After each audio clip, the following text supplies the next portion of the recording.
After the Battle of Trenton, the British forces led by Commander Cornwallis was led all the way down to Trenton, New Jersey.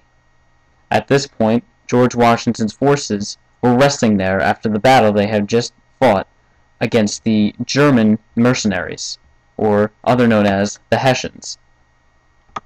Cornwallis entered the Trenton area, wanting to rest his troops, with the intentions of attacking George Washington's army across the Ossipink River the next day. During this time, Washington took the advantage of sneaking his troops out around Cornwallis towards Princeton. In order to properly fool Cornwallis into thinking George Washington was still sitting in Trenton, Washington left behind several hundred of his soldiers to keep the fires burning and to make believe that they were still there. During this time, Washington slid out around Cornwallis into Princeton. At daybreak of January 3, 1777, Washington had effectively established his forces outside of Princeton. In doing so, Brigadier General Hugh Mercer had encountered British forces leaving Princeton at the time.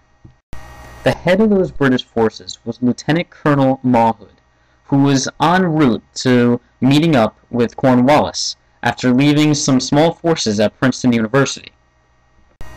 Mawhood had guided Mercer away from his primary objective, which is to capture the bridge leading over the Stony Creek, which led into Princeton. Capturing this would have cut off Princeton completely from all other British forces. Leading the main assault party into Princeton, George Washington hears of the gunshots from Mercer and immediately engages his forces into battle. From this point, George Washington rallies his men with much courage, leadership, and poise, guiding them to quite an easy victory over the British, leaving many of the British forces running away from the battlefield in terror.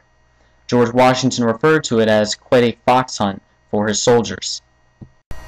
Though there was fighting all around the perimeter of Princeton, no conflicts were actually taking place in Princeton itself, though General John Sullivan and his army chased small British forces into Princeton University, where they trapped themselves.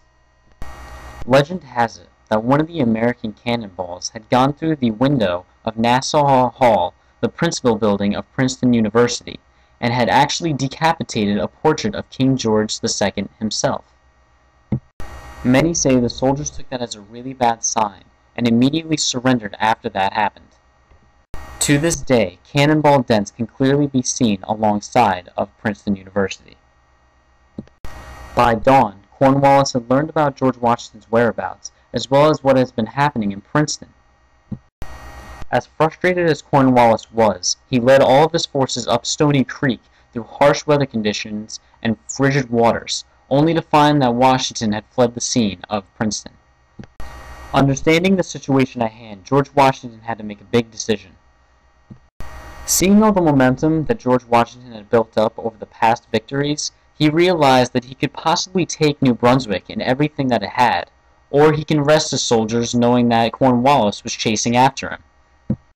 After much thought, George Washington decided to take his men to Morristown, where he'd finished setting up winter encampments on January 6th. Among the casualties of the battle, the British lost 286, including casualties and captive, where the Americans only lost 40. The most important American loss of the battle, though, was Brigadier General Hugh Mercer. In the end, a lot of positives can be taken from the Battle of Princeton as well as the Battle of Trenton. Ultimately, the victories improved the outlook on the war and the morale of the American forces. The French were also encouraged by the American efforts over the past few days.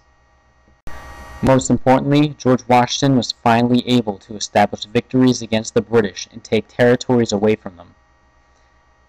In conclusion, George Washington was able to lead a successful campaign in New Jersey, which sets up for further success.